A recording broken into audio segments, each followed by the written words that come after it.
اعوذ باللہ من الشیطان الرجیم بسم اللہ الرحمن الرحیم۔ پیارے بچوں، السلام علیکم۔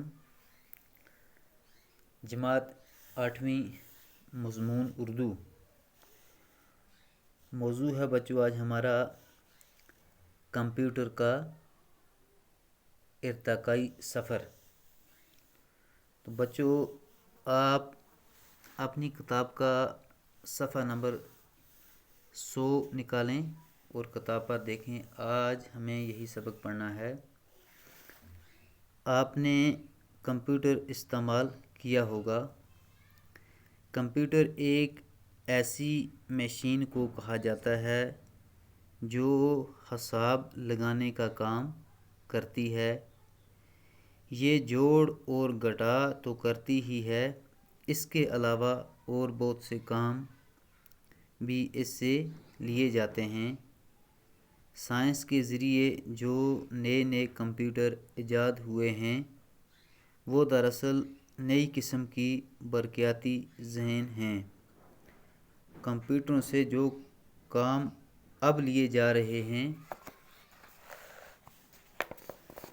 آج سے چند برس پہلے ان کا تصور بھی ممکن نہ تھا۔ تو بچوں یعنی کہ آج جو کام کمپیوٹر سے ہم کرتے ہیں یا جو کام ان سے لیے جاتے ہیں، آج سے کچھ سال پہلے ان کا تصور یعنی کہ خیال بھی ممکن نہ تھا۔ آج تو بڑے بڑے ہوائی جہاز بھی کمپیوٹر سے اڑائے جاتے ہیں اور انسان چاند پر کمپیوٹر کی مدد سے پہنچا ہے۔ ریڈیو، ٹیلی فون، ٹیلی ویژن، ریل گاڑیاں، چھاپ خانے، اخبارات، کون سی چیز ہے جس میں کمپیوٹر سے مدد نہیں لی جاتی؟ کمپیوٹر آج کی برقیاتی زندگی کا اہم ترین حصہ ہے۔ اس کی ایک چھوٹی سی مثال موبائل فون اور برقیاتی کیلکولیٹرز ہیں جو ہر جگہ دیکھے جا سکتے ہیں۔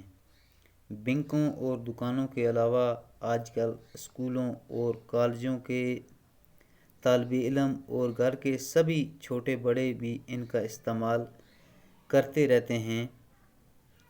کمپیوٹر یا کیلکولیٹر کی ایک بہت پرانی شکل ابکاس ہے۔ ابکاس لکڑی کے ایک چوکور فریم میں بندھے تاروں میں پروئے لکڑی کے گول گول گٹھوں کا نام ہے۔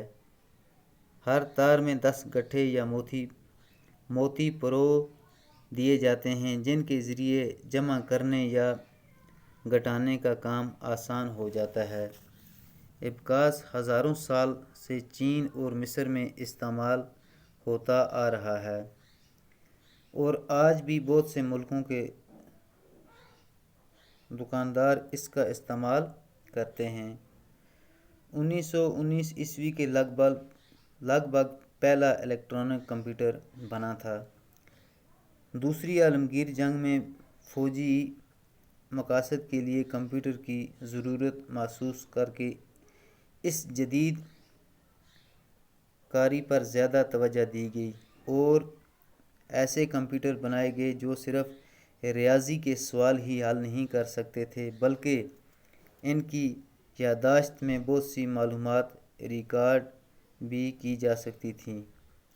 آج کے زمانے میں ایسے کمپیوٹر ایجاد ہو چکے ہیں جو شطرنج کھیل سکتے ہیں، موسیقی کی دھنیں بنا سکتے ہیں، مصوری کر سکتے ہیں اور ریاضی کے پیچیدہ سے پیچیدہ سوال ایک سیکنڈ کے 1000ویں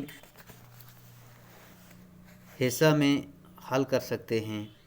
جدید کمپیوٹروں کی کارکردگی کا اندازہ آپ اس طرح کر سکتے ہیں کہ کمپیوٹر ریاضی کا کوئی ایسا مسئلہ جس میں کم از کم 10 لاکھ جمع تفریق اور ضرب تقسیم کرنے ہوں، چند سیکنڈوں میں اپنی یادداشت میں ریکارڈ کر کے اس کا حل بتا سکتا ہے۔ آج کے دور میں کئی قسم کے کمپیوٹر بنائے جاتے ہیں۔ ان میں سے ایک قسم کو ڈیجیٹل یعنی ہندسوں کا کمپیوٹر کہا جاتا ہے اور دوسری قسم انالاگ کمپیوٹر کہلاتے ہیں۔ انالاگ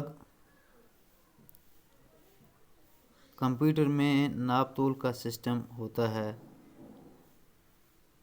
مثلاً اس طرح کے کمپیوٹر سے بجلی کی روح کی طاقت، پانی کے دباؤ کی قوت یا کسی چیز کے تیزی سے گھومنے کی رفتار کا پتہ چلایا جا سکتا ہے۔